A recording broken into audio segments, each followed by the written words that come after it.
Ms. Tasha King, and I'm a Gainesville resident.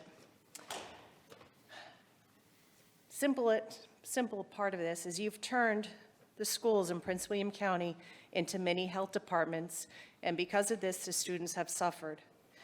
In Prince William County, the school code of ethics, number 6, states in part, I will always remember that my first and greatest concern must be the educational welfare and academic performance of all students attending the public schools, and will make decisions in terms of the educational welfare of all children in the school division.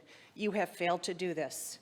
My 18-year-old senior in high school has been removed from school to quarantine for a total of 21 days with no real-time resources to keep up with the teaching in her classes. The superintendent has been proud of in-person learning, but if it's so important, then why do you not give the children you send home to quarantine access to the classes? I've been told that Canvas has been created to support the kids. Canvas is a good support for a missed day or two, but not for 7 to 14. Simply put, Canvas is instruction without teaching. My daughter's first quarantine was in September.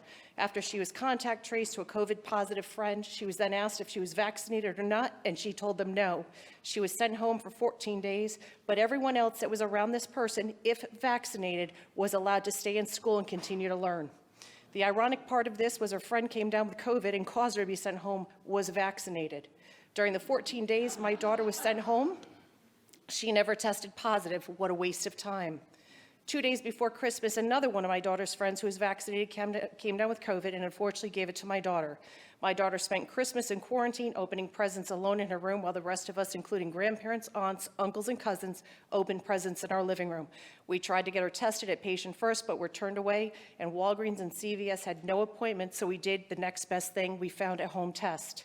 The 4th day back from winter break, my husband received a phone call that my daughter had to quarantine again because of COVID.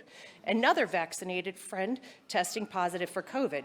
After telling the nurse and the principal she just had COVID 2.5 weeks ago, and we have a picture of the COVID positive test to prove it, we were told it does not matter because it was not through a doctor.